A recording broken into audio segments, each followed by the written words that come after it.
Hello and welcome to Witty-Banter. I'm your host, Marie Ryan. The topic today is why you need a career coach, and joining me is Selina McCarthy, career and leadership coach, as well as crack mechanic with Sing Along Social. Welcome, Selina. Thanks very much, Marie. Excellent. So, first of all, Selina, who do you help? Who do I help? So I help anybody who's feeling a bit stuck, to put it very broadly. But specifically, my demographic, I guess, that I'm working with are generally people who are employed in corporates.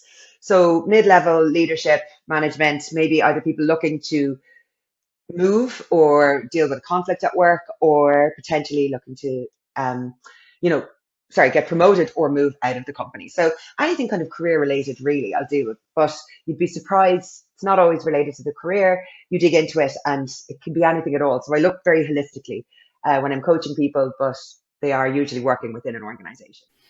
Okay, great. And for people who are looking to make a move, what questions should they ask themselves? So I guess like the most important thing is to understand what it's going to give you. If you make this move, what will it give you?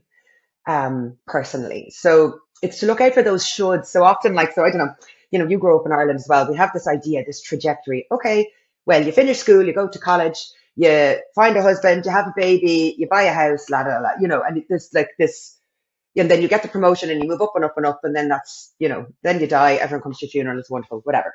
So you've got this kind of trajectory laid out for you. But I would always look at the shoulds with this. So if you want to make a move, are you doing it because you want to and it's something that's internal and aligned with who you are? Or do you feel like you should because of some sort of external pressure? So that would be the big question to first start asking yourself is like, yeah, what's causing you wanting to move? Yeah. Okay. And a lot of people are coaches these days. What is the difference between coaching and training and then coaching and therapy? Yes, thank you for asking. So people often get confused by the topic or by the term coaching because in sports you've got sports coaches and they tell you what to do and whatever else. But so coaching, my definition is that it's a collaborative process. So I would work with my clients to figure out where they want to go, look at where they want to go, see where they are now, and figure out how they're going to get there. So we look really into the future. It's very much like figuring out goals, getting clear on exactly what I was talking about there, where you want to go, why you want to do it, like, and make sure it's something that's authentically aligned to who they are. So with coaching, it's very future focused. With therapy, for example, it's much more delving into the past, resolving whatever issues might be there for you, often very based on your family or your upbringing and things like that, and any sort of trauma. So it's very past focused. So yeah, so we're much more in the future coaching. Obviously, coaching as well. We have clients in therapy. You might have patients. They're medically trained, and so there's a few other differences there. Differences between coaching and say mentoring or I don't know, consulting, you're basically paying someone to tell you what to do or to train you or to very specifically give you instructions. So with coaching, we don't give instructions. So my job is to kind of pull the answers out of the client. So like they're the expert on their life. The answers are in there. I just have to challenge and support them and help them figure out what those answers are, as opposed to saying, do you know what I think you should do? X, Y, Z, because, ultimately I don't know any better than them. I just know how to get the answers out of them. Yeah, it does. So we hear a lot about imposter syndrome and self-doubt. Are they common? Honestly, yes. And I hate to say it, particularly more so it shows up more so in women, in my experience. Now, I haven't run the data on every single person and their feelings, but in my experience of coaching, it shows up more often in females or female identifying people, but it's common in everybody. So you might feel like confident in some parts of your life, and then there's other parts that you're not so confident. So I don't think it's black and white. I don't think you either are confident or you're not, or you don't feel that sense of being an imposter or not in all of it. It just shows up in certain areas, and I think I would assume it probably happens for most people actually, but again, it's in certain areas. It's not an overall umbrella thing. That's the way that I would see it. It shows up in women more often, I think, because we might be a bit more reflective a bit more considered, and we think a lot more about our actions maybe, because we've had to. So you'll often show, it'll often come up a lot more. And it's, I mean, that's kind of commonly known, I guess, as well. But yeah. Yeah, great. And for people who are interested in making moves, are there any books that you'd recommend? Yeah. So actually, specifically for women, Tara Moore's book, Playing Big, I think is the name of it. Thinking, no, it's called Playing Big. That's really good, and she does a lot of work on that inner critic. That voice of self doubt. I kind of think they all tie in together: the inner critic, this imposter syndrome, all of that. So she has loads of really interesting exercises in that book to help you kind of overcome that. She's brilliant. So absolutely, Tara Moore's book for that kind of thing that we were just talking about. Um, really depends on what your goals are. So, for example, like I also love James Clear's book, Atomic Habits. So if you're trying to, yeah, build a habit of doing something, he gives loads of just really practical tips on what you can do. Now, as with anything, like you can read the book, but there's exercises in it. And if you don't do the exercises, you're not going to reap the rewards. So you have to like put yourself into it. But it can be really helpful. And another one that really helped me when I was younger was Feel the Fear and Do It Anyway. It's like classic old school kind of self-helpy book. Who wrote it? I don't want to say Susan Jeffers, but I might have that wrong. Um, but brilliant book, really good, and it's just kind of to click you out of this kind of fear mentality and to get you just moving forward. So yeah, they're brilliant. They're really, really helpful. Yeah, I've read Atomic Habits. It is very good. I like how it focuses on, say, if you have a goal in mind, rather than visualizing the goal to get you nowhere. He talks about the small steps to get there, then focus on them. So I don't know, if you wanted to learn to play the piano and you had a goal of playing at like, I don't know, community concert, playing the piano there, a piano solo. If you spend all of your time visualizing it, it can make you very, very anxious. But if you imagine the small steps, as in sitting at your piano and maybe spending like 15 minutes a day at it, it compounds over time. So over time you're building that as a habit in your everyday, and then the goal is almost automatic. There's no way you can fail. Yeah, exactly. That's kind of also the same process with coaching. With a lot of coaching, it's the same thing. Like it can be really overwhelming when you see this like massive goal. So you might have like, I don't know, I'd like to open a pub or open a cafe, and like you're like, how on earth would I do that? But then when you start to break it down, okay, well, what would I need, and how would I get that? Okay, and what's the first step, and how do I get the funding for that? And once you break it down, and you have your little tiny first steps, it makes it so less daunting. It makes it doable then. Because all you have to do today is ring the bank to be like, hey, can I get a loan or whatever it is? And you only have to do your one little step. So it's kind of applicable to a lot of things that we do in coaching. So yeah. Yeah. Yeah. And Feel the Fear, I haven't read it. It sounds a lot like exposure therapy. Would that be the correct? Like when people are at like senior executive level, is there anything that they're a bit more wary of, like say networking or asking for promotions, or is there anything that they fear that they really shouldn't? So sorry, I missed the exact question there. Apologies. Yeah. So feel the fear and do it anyway. Is there anything that executives fear and they really should be doing? Like, for example, reaching out to their networking and building their own network, asking for things, asking for help. I'd imagine there's a lot of little things that we could all be doing, but that for whatever reason, we just fear it. So what would be the most common things that you think would make a big benefit? Well, I think the thing that we need to get over, the biggest shift here is like seeing things as a failure. So, that fear of failure to be like, oh my God, I can't ask for the promotion. What if they say no? Well, so what if they say no? Like you learn then, and the next time you're asking, you'll ask better, or you'll ask differently or whatever, but there's this fear, like it's a perfectionism that comes in where people feel like, oh my God, like I can't make a mistake, I can't fail. But failing is the best way for learning. Like to actually go out there and do it. You can read all the theory you want about stuff, but until you put things into practice and actually try them, um, you don't know if you're going to be good at it or not, or if it's going to work. But that would be the thing, to get over the fear of not doing things right or not doing things perfectly, and allowing for mistakes and recognizing actually it's all right to make mistakes. I'm human, and I'll learn and keep going. Now, if you keep making the same mistake, maybe you need to be learning a different lesson. But yeah, but that would be the big thing, and I think that kind of is the red thread that runs, or the common thread that runs through all of these things. Like, should I be asking for this? Should I be doing that? Well, like, I mean, you know, I'm not saying blindly do absolutely everything that you fear, but, make a considered decision, go for it. And if it doesn't work, so what? That's the main thing. Unless the so what is really, really, really damaging, then maybe reconsider. But that would be my. Yeah, I think fear is quite pervasive and it holds us back from doing the things we really want to do. We're so obsessed with what other people think, but the old adage, you'd worry less about what people think if you realize how little they did. Nobody cares. So I think we just use that as an excuse to hold ourselves back. And then you have procrastination and anxiety, and it's really just holding you back. But one thing I've found that's really, really good is to actually embrace it. So if you fear a certain setback, like something happening, like if you are asking for a promotion or a pay rise, oh, but what if, what if? But what if? What if your boss says no? Imagine it. Then if you can make it 10 times worse, imagine that. It probably isn't too bad. Like 10 times worse than saying no would be getting annoyed about it. They'll get over it very, very quickly. So the most negative outcome really isn't that bad. And there's a lot of potential benefit as well.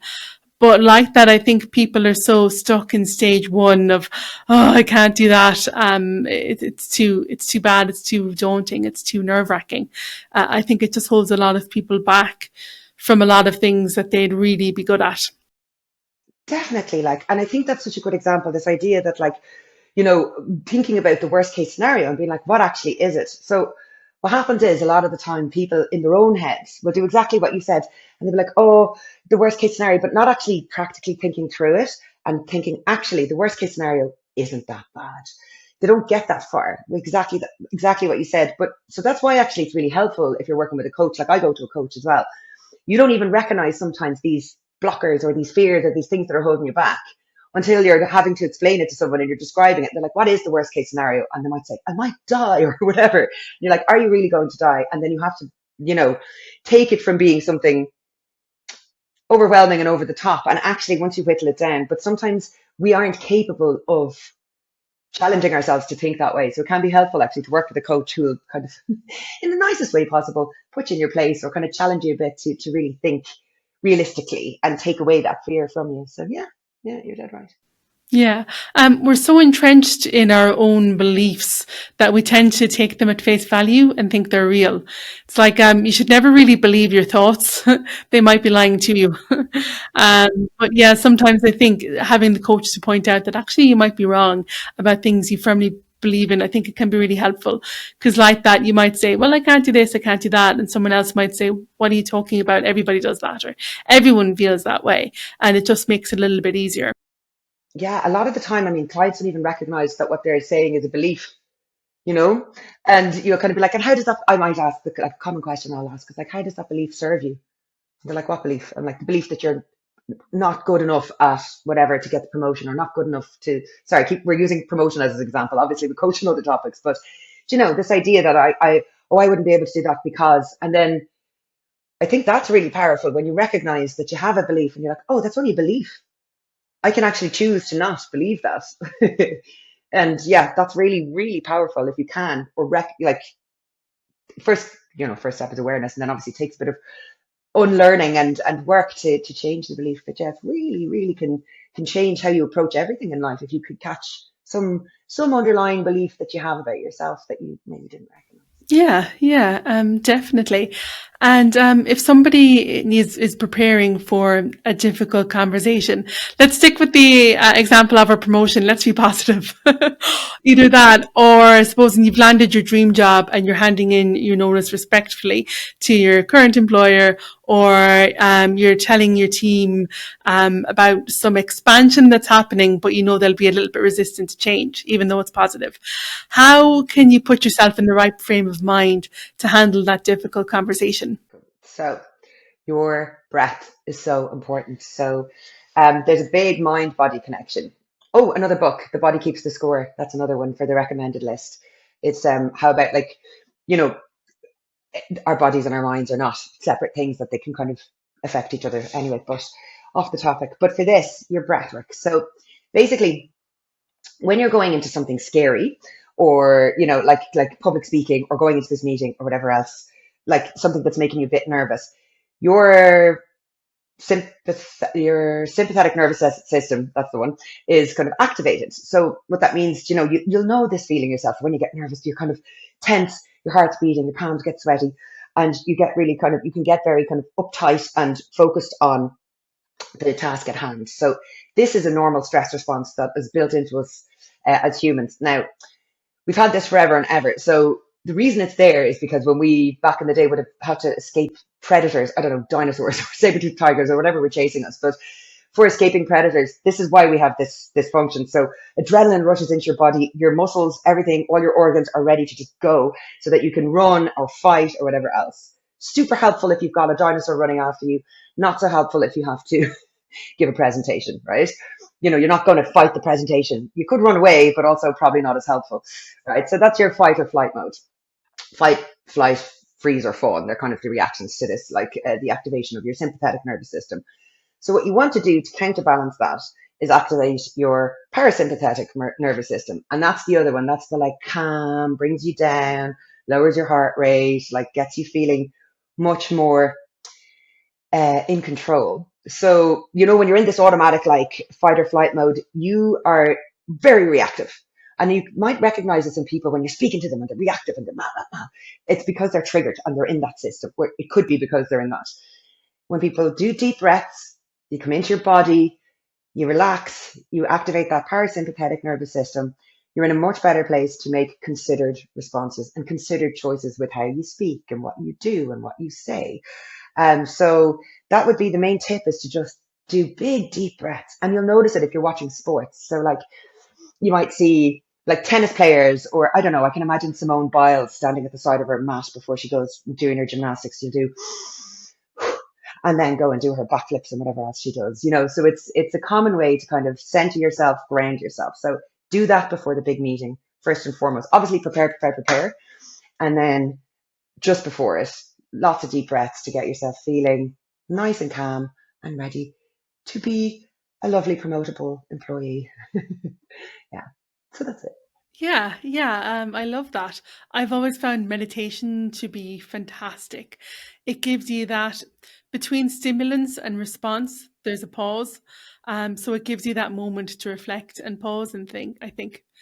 I've heard a couple of other tips that I thought were really useful as well. Apparently, the body can't tell the difference between stress and excitement. So if you're getting ready for something really big and important like a presentation, it might be stress, it might be anxiety, but it might be excitement. If you've never done something like that, or if it's something you're particularly interested in, you really want it to go well. So you're excited rather. So every time you feel anxious, just remind yourself that it's excitement, and that really helps.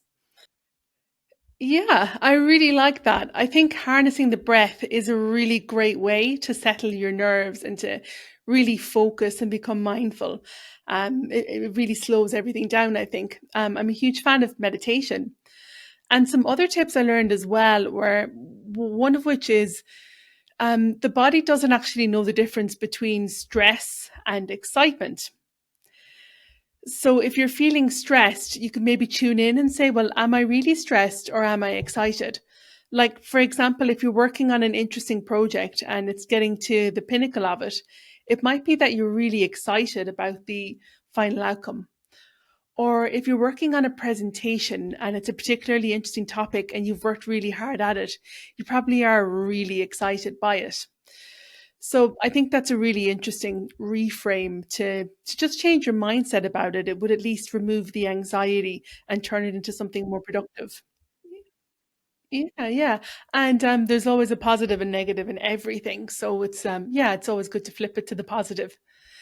The other thing was to remember your toes, which sounds ridiculous, but it's actually a mindful technique. If you're feeling really nervous or you're anxious and you're in a meeting and your breaths become really shallow, just imagine how your toes are feeling, move them around. Just take a second. It sounds ridiculous, but in the moment it really helps. Because like that, your amygdala, your kind of lower brain is going crazy and it doesn't know what's happening. It thinks it's being chased by a wolf. But if you're relaxing and if you're focusing on your toes, you're reminding your brain that the situation really isn't that bad.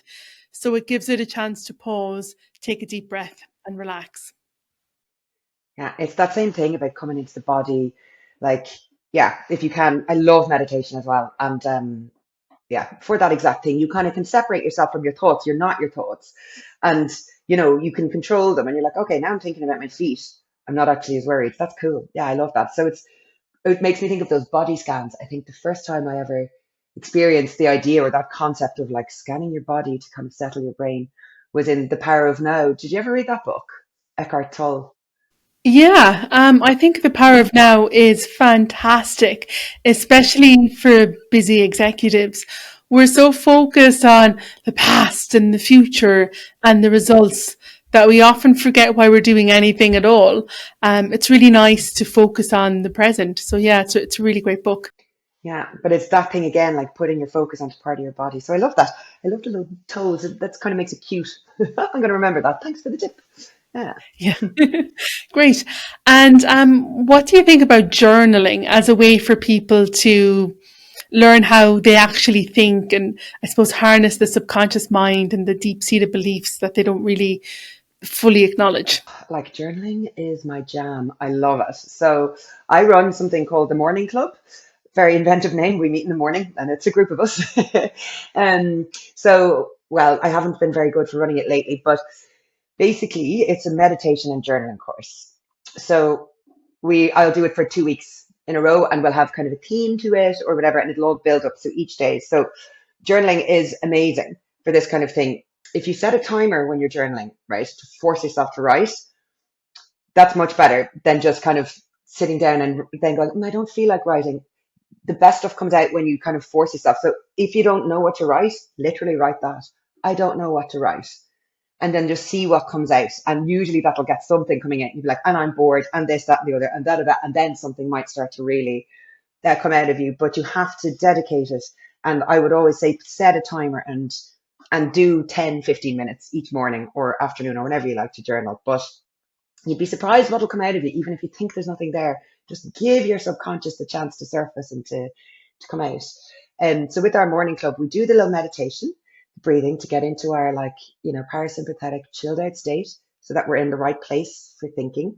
And then I'll explain some sort of coaching tool usually, or I'll set the questions and they can be kind of different things that like it can be totally different, but we'll be working on maybe building confidence or I don't know, it could be like gratitude. So we might, often a really nice one I like to do is get you to write a letter of thanks. So yeah, anyone who's listening, if you want a nice journaling prompt for tomorrow morning, you can set your timer for 15 minutes and write a letter of thanks to somebody who has really affected you positively in your life, and they can be dead or alive or whatever. You don't need to send the letter, but just write the letter thinking about everything that they did for you and why it was really helpful for you. And there you go. That's your prompt. So for example, I'd set a prompt like that.